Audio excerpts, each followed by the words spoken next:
Aki szélsőséges világegyetemünkben el akar szakadni a Földtől, az nagy küzdelemre készüljön.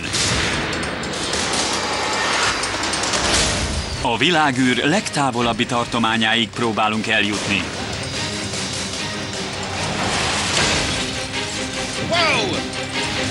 Minden elérhető eszközzel. De csalt!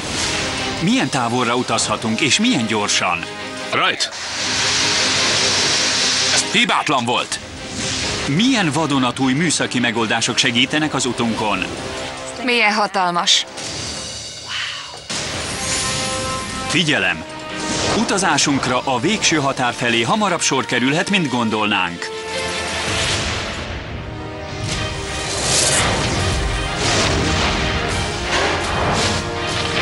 Szélsőséges világegyetem 2.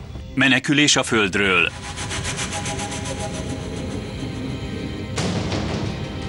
Következő nagy űrutazásunk itt kezdődik. A világ legnagyobb hidrogénhajtóanyagú rakétahajtóművének kipróbálásával. A hajtóműben körülbelül 400 000 liter fog elégni. 400 000 liter nagyjából 3 perc alatt. 175 másodperc. Ez nem előzetes teszt. Vagy a kutatás korai szakaszában végzett kísérlet.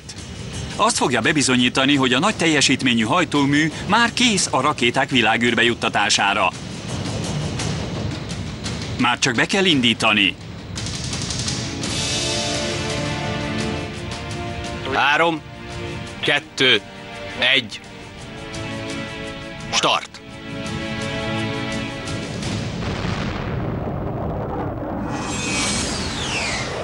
Páratlan utazásra indulunk. A Földtől elszakadva bejárjuk az egész naprendszert. Megvizsgáljuk lélegzetelállító kozmikus környezetünket. És végül azt is megtudjuk, hogy milyen távolra tudunk eljutni a világűrben.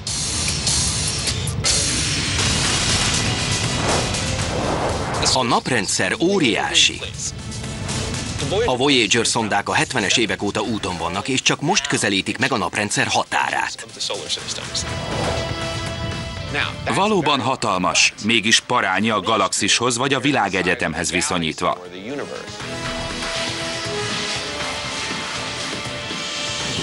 A fény 8 perc alatt ér el a naptól a Földig. Ahhoz viszont, hogy csak a saját galaxisunkat átszelje, 100 000 évre van szüksége. A legközelebbi valódi galaxis, az Androméda, 2,5 millió fényévre van tőlünk. Hol kezdjük tehát az utazást? Mielőtt kipróbálhatnánk a rakétánkat, számba kell vennünk az üzemanyagokat. És bőven van miből válogatni. Honnan tudjuk, melyik a legjobb üzemanyag? David Kaplan elméleti fizikus a gépészmérnök űrhajós Mike Massiminoval együtt próbál ki néhányat a Steve Jacobs által előkészített ágyúkban.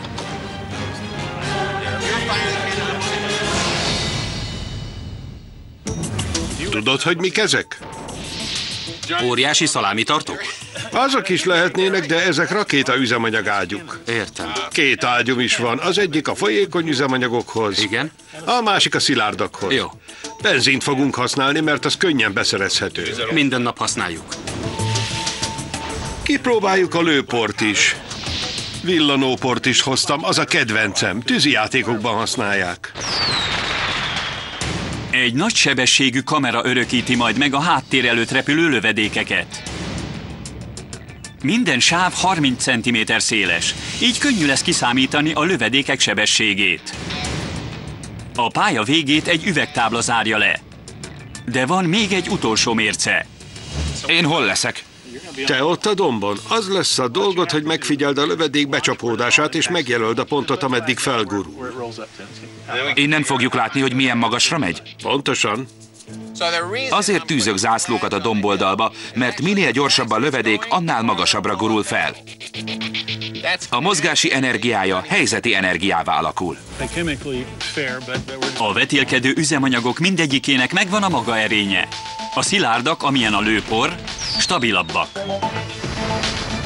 A folyékony üzemanyagok adagolásával viszont szabályozható a tolóerő. De melyik adja le a legnagyobb teljesítményt? David félreáll a lővonalból. Az adóvevőn beszélünk? De készen áll, hogy megjelölje a domba csapódó lövedékek által megtett távot. Tehát Jake, melyikkel kezdjük? A lőpor az első. Először a puskaport, Puskapor. aztán a gyutacsot, Gyutacs. és végül az ágyúgolyó. Mind bent van. Remekül mulatnak, én meg a zászlócskáimmal állok a hegyen. A varázsgomb. Meg ne nyomd. Varázsgomb. Ez pedig itt a biztonsági kapcsoló. Átbillentem, hogy élesítsem. Világít a piros lámpa. Csőre vagyunk töltve. 3, 2, 1. Szerintem nem fog sikerülni.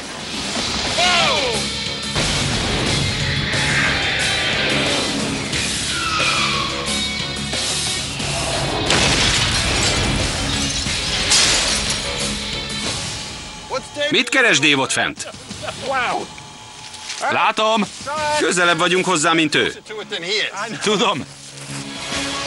Az első üzemanyag, a lőpor, jó nagyot szólt. Ám a következő szilárd üzemanyag, a villanópor még túltehet rajta. Ezt az anyagot napjainkban a pirotechnikában használják. A villanópor más sebességgel ég, mint a lőpor. Más benne a tüzelőanyag, és más az oxidálószer. Mindjárt meglátjuk, hogy mennyire különbözik a lőportól. Felkészültél ott a dombon? Készen állok a dombon. 3, 2, 1. Tűz! Láttad ezt? Láttad? A mindenit. A mozgási energiája alakult potenciális energiává, miközben leküzdötte a gravitációt. Majdnem túlment a dombtetőn. Nagyobb robbanás, nagyobb távolság. A villanópor esélyes a győzelemre. De vajon hogy teljesít a folyékony üzemanyag? Ez volt a két szilárd üzemanyag. Ideje, hogy áttérjünk a folyékonyra. Izgulsz? Persze, egyre jobb. A harmadik, utolsó próba során Mike és Steve benzint használ hajtóanyagként. Jön a harmadik, készülj. Ébresztő. Élesítve. 3, 2, 1. Kilövés!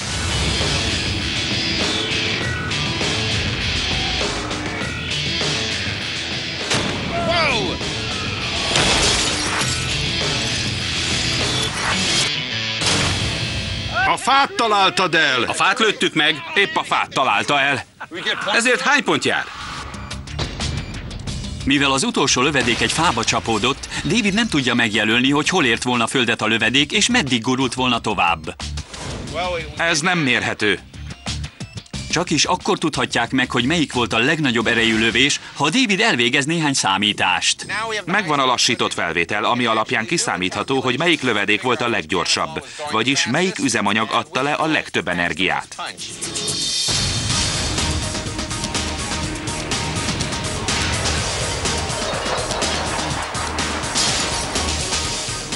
Remélem, hogy ezért hívtak meg engem is.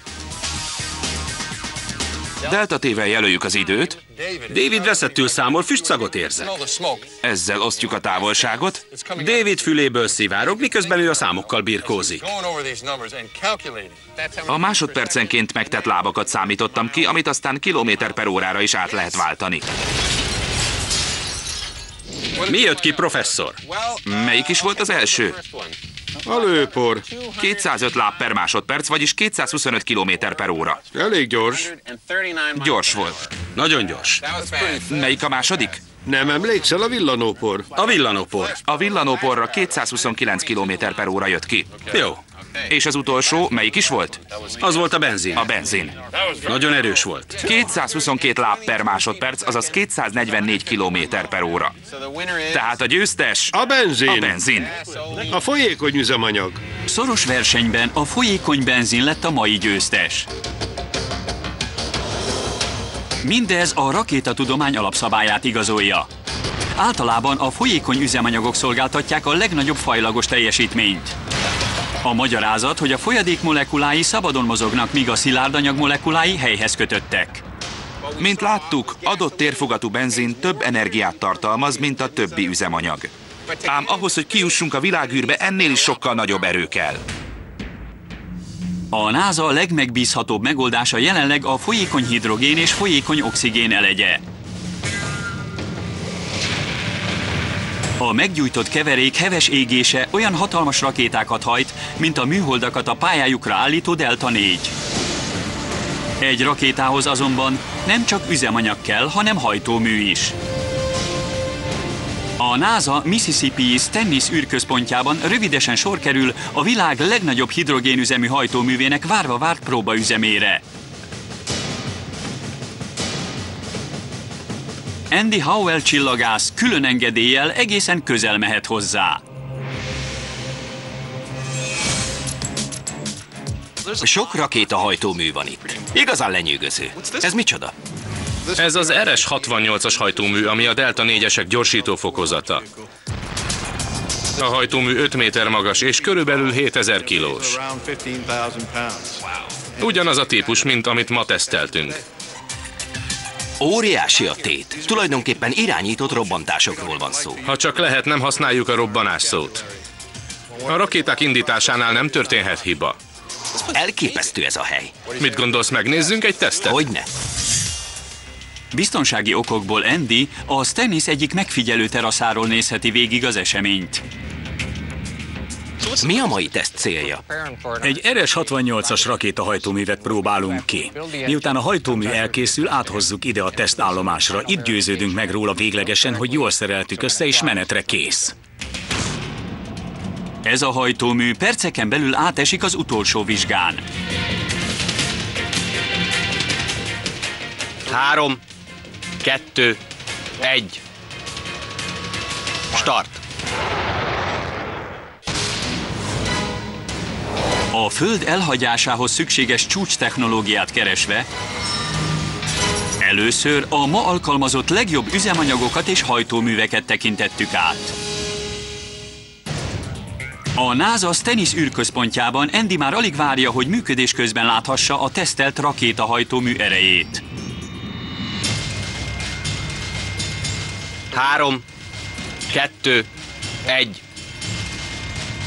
Start!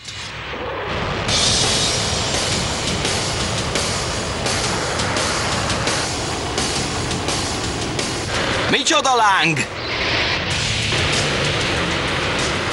Szörnyen hangos! Nem hallom, amit mondasz. Tudom, én sem hallak téged!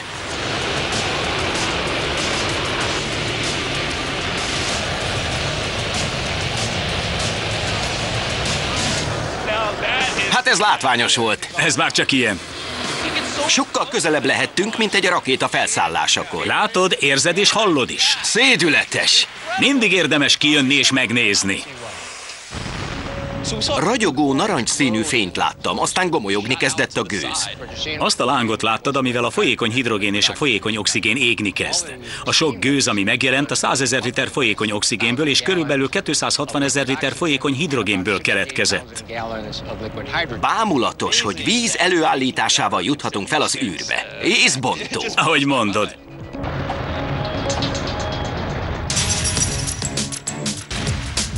Hatékony üzemanyag és egy nagy teljesítményű hajtómű. Ez az űrutazást ma lehetővé tévő néhány legújabb rakétánk két alapeleme.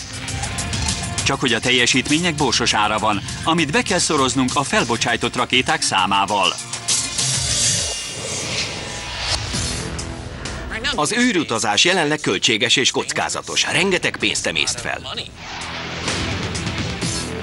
Mi volna, ha létezne jobb módszer is? Az űrfelvonóval minden olcsóbb, egyszerűbb és megbízhatóbb volna. Forradalmasíthatná az űrkutatást.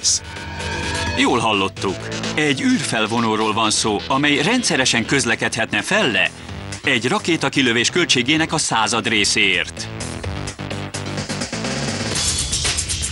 Az alapja egy kábel, amit a Föld körül keringő űrhajóról bocsájtanánk le. Több mint 35 000 kilométer hosszú, az alsó vége pedig az óceán közepén lévő állomáson van rögzítve. Miután felszerelték, a kábelről már csak maga a felvonó hiányzik. Ez a modul szó szerint felkapaszkodik a kábelen. Az energia ellátását pedig az egész úton egy lézernyaláb biztosítja. A felvonó építőanyagokat, ellátmányt és embereket szállíthatna a földi és az űrállomás között.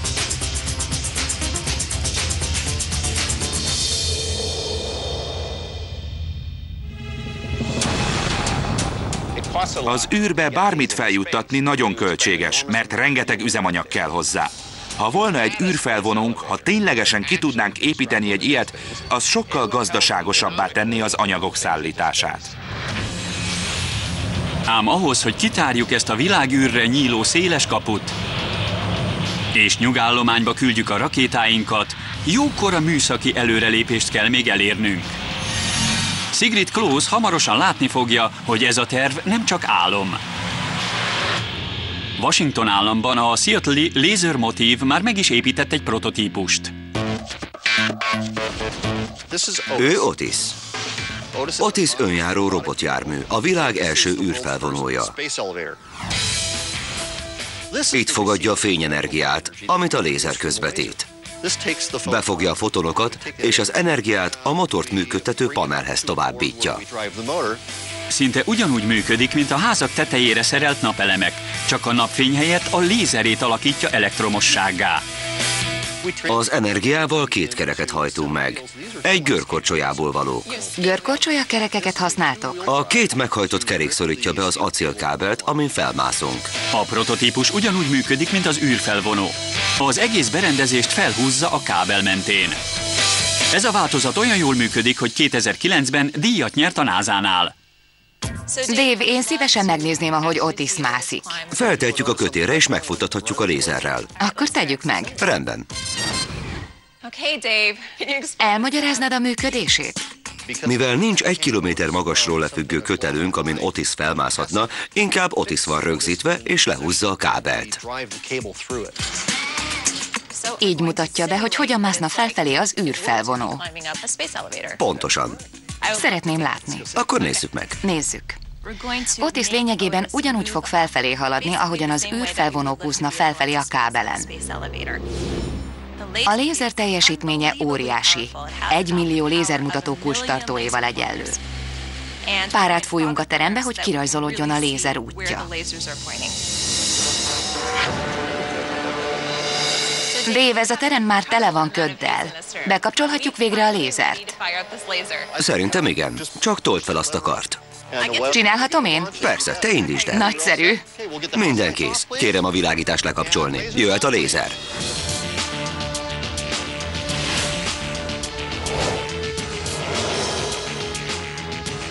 Rajta. Már is.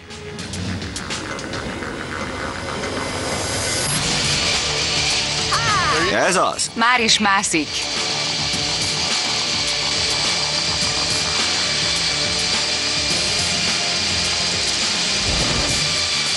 Milyen gyorsan mozog Otis? Körülbelül 18 km/órával, egyenesen felfelé. Otis jó robot. Ha Otis valódi felvonó volna, akkor ezen a próbaúton az Empire State Building magasságának kétszereséig jutott volna fel. A felvonónk energiaforrása jó úton halad a megvalósulás felé. De min fog felmászni? A több mint 30 000 kilométeres kábelnek minden létező anyagnál teherbíróbbnak kell lennie. Az űrfelvonó megépítésének egyik buktatója az, hogy hihetetlenül erős anyagra van szükség. Még nem régiben is sokan úgy gondolták, hogy mindez csak tudományos fantasztikum. A fantázia termékét a műszaki fejlődés egyik terméke léptette elő tudományos ténnyé. A szén nanocső. Dallasban, a Texasi Egyetemen David Kaplan meg is nézheti, hogy mi mindenre képesek ezek az apró csodák. Lebegtetem ezt a csizmát. Na jó, nem lebegtetem. Egy fonálon lógatom, amit szén nanocsövekből fontak. A nanocsövek hosszanti elrendezésben lerakódó szénatomokból alakulnak ki. A megfelelő növekedésükhöz viszont különleges recept szerint kell eljárnunk. Mit főzünk ma? Nanocsöveket. És hogyan készül a nanocső? Most éppen vasat használunk. Betesszük a kemencébe, És szénhidrogéngázt bocsátunk rá. Vagyis széntartalmú gázt adunk hozzá. Így van. Az valahogyan lerakódik a vasra? Igen, mert a magas hőmérséklet miatt a sima felszínen kis magok alakulnak ki. A csövek pedig ezeken a magokon nőnek ki. Végül kis csövekké rendeződnek. Mint egy igazi fa? Mint a fák, de olyan sok van belőlük, hogy inkább erdőnek látszik. Ez tényleg egy erdő. A szén nanocsövek parányiak, de a vastagságuk csak 20 nanométer, ami nagyjából 100 atomnyit jelent. Ehhez kell viszonyítani az elérhető hosszukat, ami ebben a laborban körülbelül 1 milliméter. Arányosan ez olyan, mintha egy fa 1,5 kilométer magasra nőne. Azt mondtad ugye, hogy játszani is fogunk vele? Igen. A mindenit. Amikor lehúzom az anyagot a lapról, könnyű levegőszálakat kapok, ami nagyon szép, de nehezen kezelhető. A levegőnél is könnyebb, de mégis erősebb az acélnál. Így van. Ebben a formában nem túl használható, ezért kezelhetőbb állapotba kell hoznunk. Ez a feladat még megoldásra vár. Az egyes nanocsövek rendkívül erősek kicsiben. De egy felvonó kábelhez még nem elég a teherbírásuk. Az erdőt egy közönséges nyomtató fejéhez rögzítettük, hogy nagyobb tárgyakat készíthessünk ebből a hihetetlen erős anyagból, és végül akár egy olyan őrült terv is valóra válhat, mint az űrfelvonóé. Ez itt az első lépés. Ha egyszer megépül, folyamatosan szállíthatjuk a tárgyakat a keringési pályára. Egy ilyen eszköz óriási előnyökkel járna. Az állandó kikötő a világűrben megkönnyíteni a kozmosz elérését, és sokat segítene abban, hogy még távolabbra jussunk. Ám ehhez összeköttetést kell teremtenünk az első állomás és a távolabb kiépítettek között. Ehhez viszont tökére kell fejlesztenünk egy eljárást, ami rosszul végrehajtva minden alkotásunkat másodpercek alatt lerombolhatja.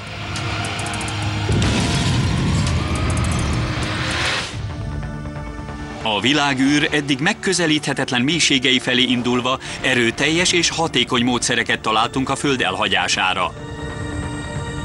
Ám a terjeszkedést épphogy csak elkezdtük, és szembe kell néznünk a zord valósággal. Utunk céljához nem vezet könnyen járható út a naprendszeren át. A következő megoldandó feladat az űrhajó dokkolása egy másik űrjárműhöz. Adott két nagy tömegű, nagyon gyors mozgásra képes test, amiket ütközés nélkül kell egymáshoz igazítani. A dokkolás lassú, könnyen irányítható folyamatnak tűnik. Kezdem a dokkolást. Célbefogva. De egy űrhajó összekapcsolódása az űrállomással veszélyes művelet. 3 méter és csökken. Egy kicsit gyorsnak tűnik. Jól olvastad le a távolságot? Nem biztos. 96 cm és csökken. Fékező fúvókák. Túl gyors, fékez erősebben. 10 centi, 5 centi.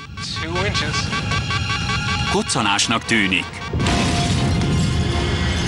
De az űrrepülőgép és az állomás is elveszítheti a belső nyomását, és végzetesen károsodhat.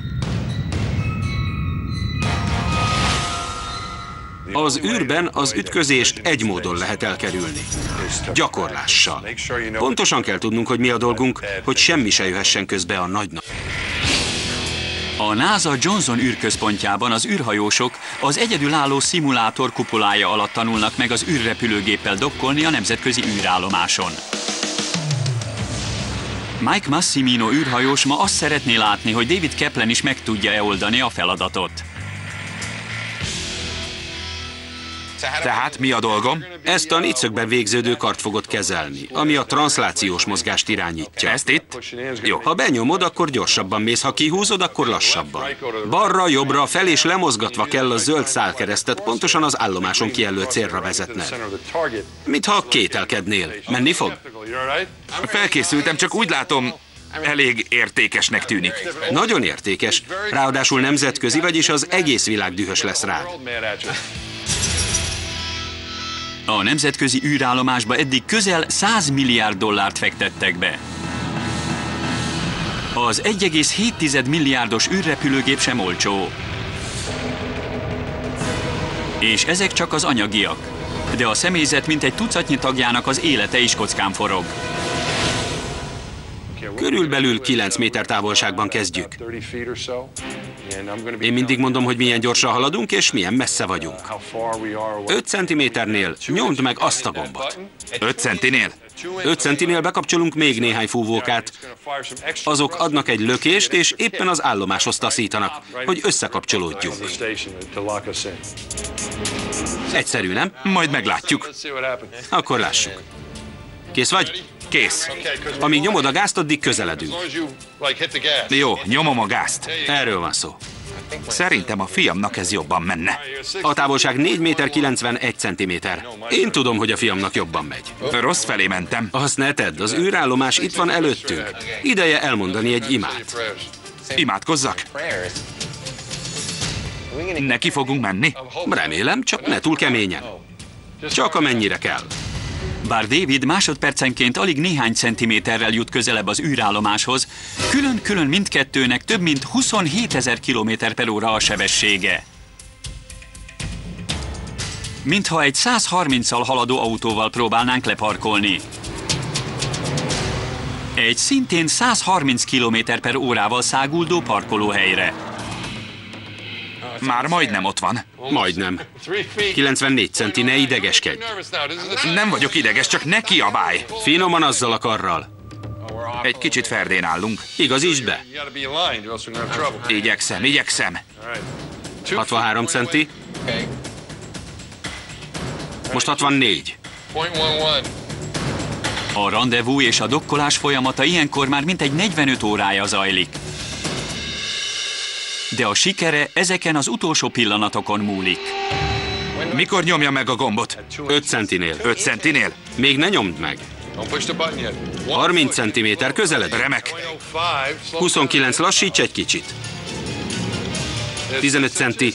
5 centi. Nyomd meg. Gyerünk! Ez az. Nagyszerű.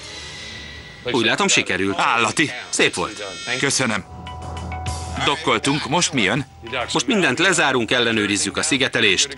Felnyitjuk a zsilipajtót, és átmegyünk köszönni. Átlebegünk. A világűr csodás hely. Tényleg csodás. A dokkolásban az a nehéz, hogy mindennek jól kell mennie. Az illeszkedésnek és a sebességnek is jónak kell lennie, és nagyon kell vigyázni. Mint egy irányított karambol. Ha a dokkolás irányított karambol, akkor egy idegen égitesten végrehajtott leszállás inkább egy nagy sebességű ütközéshez hasonlít. Hogy egyetlen bolygó és hold se legyen elérhetetlen, a mérnökeinknek létre kell hozniuk a tökéletes leszálló egységeket. Rajt! A világűr felé vezető úton több akadállyal is találkoztunk már. De ki fog derülni, hogy a bolygótól elszakadni talán nem is olyan nehéz, mint visszatérni rá. Minél mélyebbre hatolunk a világűrbe, annál többféle felfedezésre váró bolygóval és holddal találkozunk, és mindnek más lesz a felszíne és a légköre. A leszállás teljesen új feladat elé állít majd minket. Egy légkör nélküli bolygón nem vennénk hasznát az ejtőernyőnek. Hogy miért? Mert az ejtőernyő a légellenállást használja ki. Ha nincs légkör, akkor nincs ellenállás. Így szabadon esnénk. Ha a szondánk egy idegen holdon próbálna leszállni, amelynek nincs légköre, nehéz helyzetbe kerülhetne. Az ejtőernyője ki sem nyílna. Csak a légzsákokban bízhatna. De ekkora sebesség mellett semmi sem menthetné meg. A küldetése kudarcba fullad.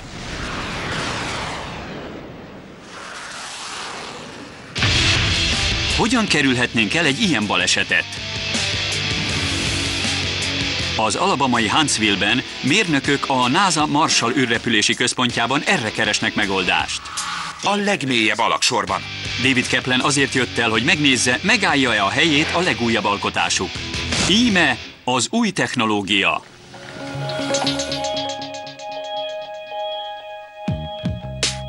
Egy leszálló egység, amely sűrített gáz segítségével ereszkedik le lassan a bolygó felszínére.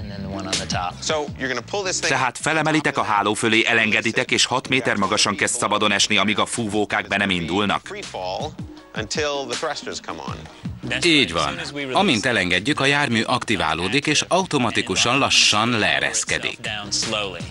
6 méter magasról fog lezuhanni, és ereszkedés közben még el is fordul 90 fokkal, mielőtt elérni a hálót. Pontosan. Világos.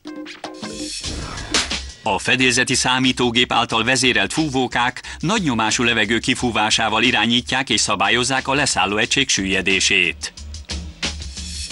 Tudod, hogy milyen nehéz ez az egész? Levegővel feltöltve nagyjából 225 kg. 225 kg, és úgy fog leereszkedni, mint egy tollpihe. Igen. Hát jó. Valóban képes volna a sűrített levegő megakadályozni, hogy a 225 kilós prototípus egy rakás űrszemétté váljon. Kezdhetjük? Éppen most készültünk el. Akkor kezdjük. Patrick, kezd a visszaszámlálást. Felkészültünk a rajtra. Indítás. 3, 2, 1. Rajt!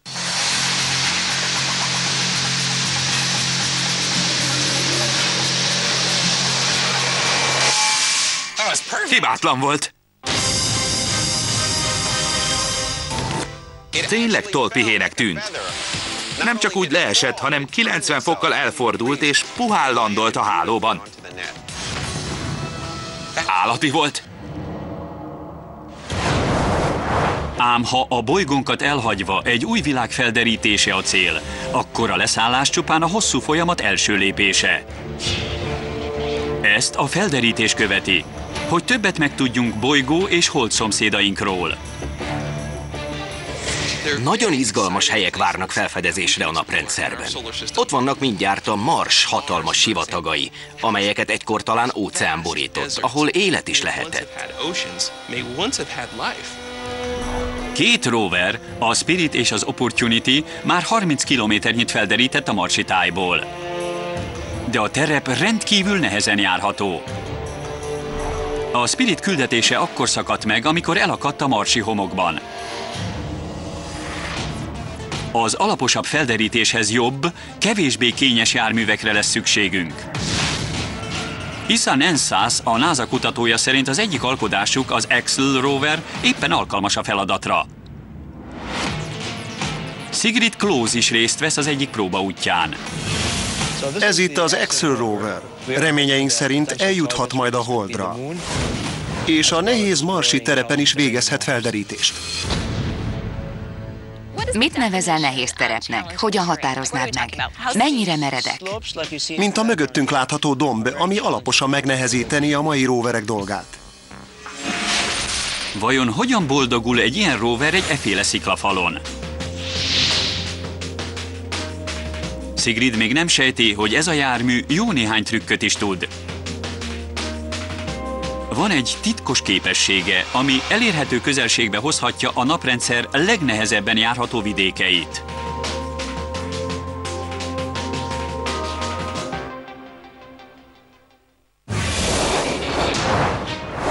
A világűr mélyére vezető utunkon már elszakadtunk a Földtől, megoldottuk a járművek dokkolását. 5 centi, nyomd meg! Gyönyörű! És leszálltunk az idegen bolygókon és holdakon. Hibátlan volt. Ám a célnál sem találunk kiépített utakat és a veszélyekre figyelmeztető táblákat. Ezen a terepen olyan gépre lesz szükségünk, aminek nem könnyű az útját állni. Sigrid Klose most talán éppen a NASA sikeres megoldásával ismerkedik az Axel rover személyében. Emeljük a tétet, jó? Kíváncsi vagyok, hogy a rover gyorsabban leér a domb aljára, mint én. Ő erre megy le, én pedig a másik úton, és meglátjuk, hogy ki ér le előbb. Ez a lejtő neki is elég meredek, de éppen az ilyen szélsőséges körülményekhez terveztük. Mi levágjuk a kanyart, és kiderül, hogy ki a jobb. Szerintem én lenyomom ezt a rovert. Elfogadjuk a kihívást. Indul a verseny.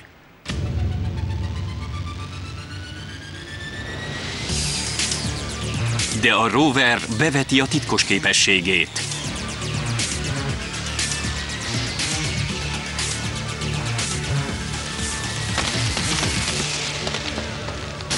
Most érek a kanyarhoz, ami az út felét jelzi. A rovert sajnos nem láttam, de bízom benne, hogy még mindig előtte járok.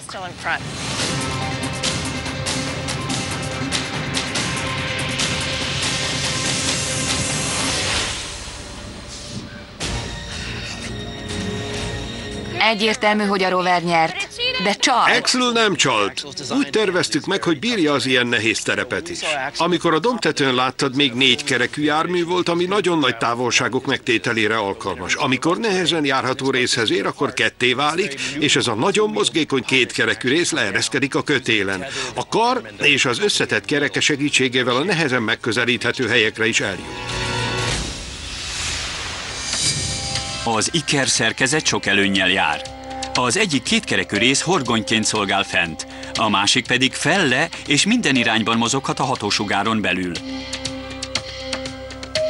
Joel, ez a gép csodálatos, és gratulálok a győzelemhez, de még mindig az a véleményem, hogy csalt. Egy valódi küldetés során Axelnek nem csak leereszkednie kell egy ilyen zegzugos helyen, hogy kutatásokat végezzen, hanem vissza is kell másznia. Ha gondolod, felfelé is versenyezhetsz vele. Közt nem. Egyszer vesztettem, nem akarok még egyszer.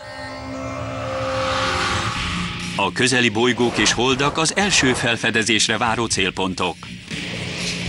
De ha a naprendszer távolabbi vidékeit is el akarjuk érni, akkor nagyobb erőre lesz szükség a roppant távolságok áthidalásához. Nem lehet csak úgy nekiindulni.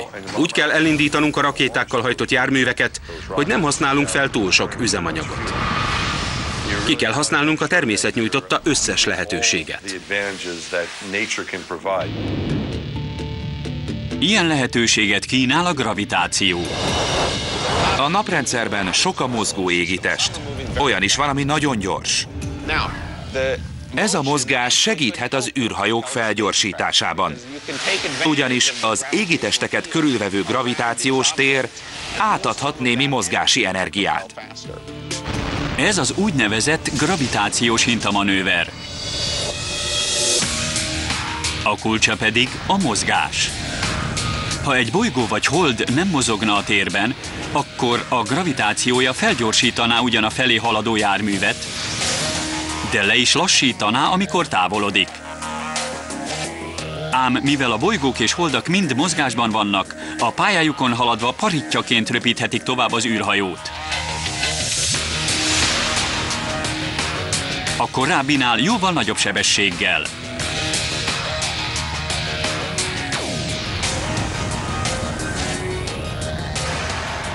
Sokan gondolják, hogy a sebesség növeléséhez elég átlendülni a bolygó körül. De a sebesség növekedése a bolygó pályamenti mozgásának a következménye.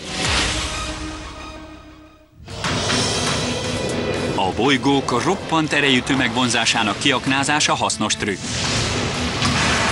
De ha nagy távolságokat akarunk bejárni a világűrben, akkor óriási saját erőforrásra is szükségünk lesz. Egy meglepő megoldás visszavezet minket oda, ahonnan indultunk. Egy minden más túlszárnyaló rakétához.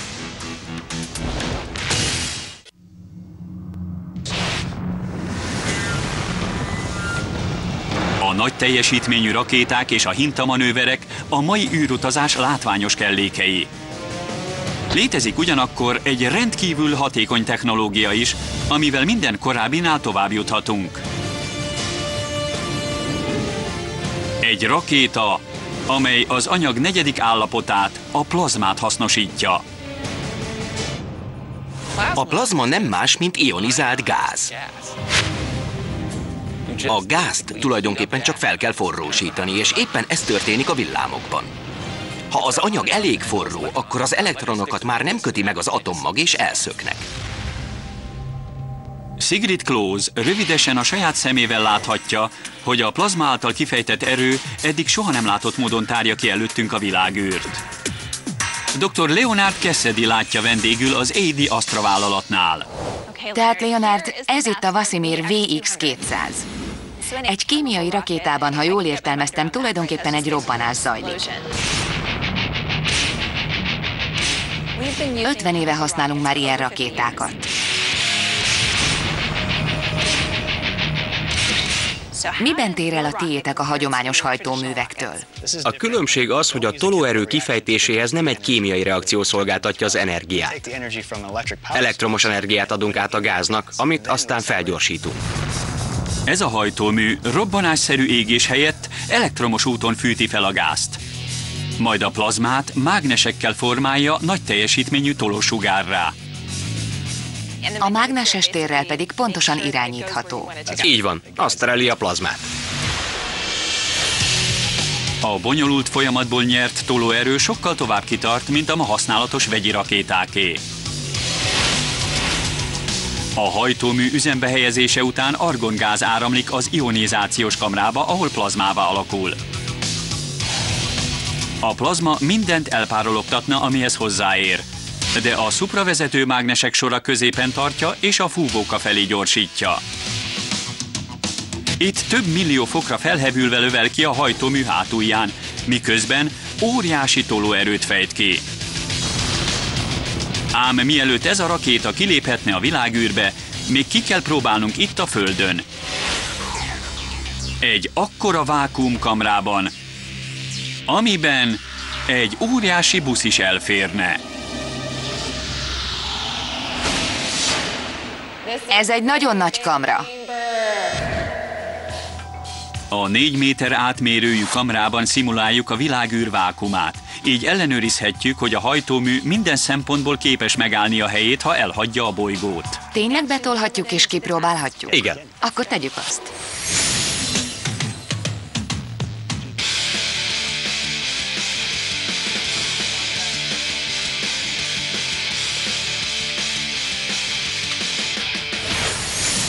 A nagy horderejű alapelv megalkotója Franklin Cheng Diaz volt űrhajós.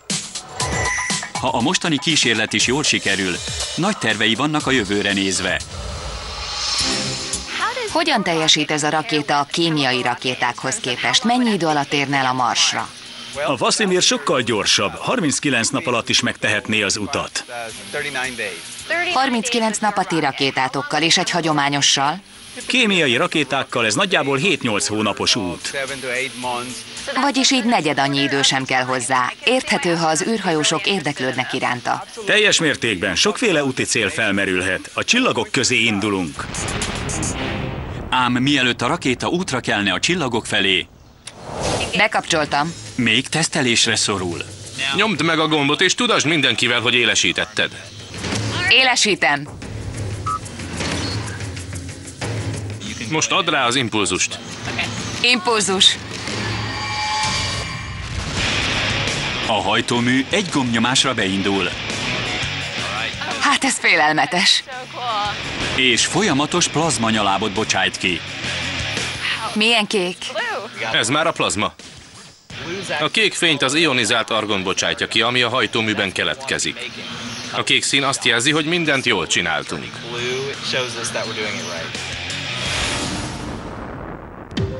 A bámulatra méltó berendezés számára a világűrben végrehajtott teszt a következő lépcsőfok, és Cheng Diaz már meg is egyezett a NASA-val, hogy felviszik a nemzetközi űrállomásra. Ha a hajtómű ott is jól teljesít, akkor egy csapásra valós lehetőségé válik, hogy eljussunk a Marsig és azon is túl.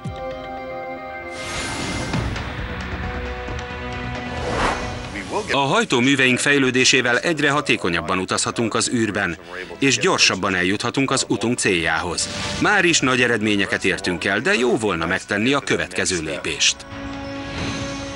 Amikor 5 évesen kimentem az udvarra és felnéztem a csillagokra, teljesen magával ragadott a végtelen lehetőségek gondolata. A fajunk mindig is felfedező volt, mindig mindent megtettünk, hogy még tovább jussunk. Ilyen jövőre kell felkészülnünk. Csodás dolgok várnak ránk, csak el kell indulnunk a Földről, hogy felkutassuk őket. A sorsunk a világűrhöz van kötve. Narrátor Galbenis Thomas, munkatársak: Horváth P. Tamás, Férentyle Bernadett, Salgai Róbert, Gyarmati Zsolt, Zentai Mária, Kókszita. A magyar változatot a National Geographic Channel megbízásából a Master Film Digital készítette.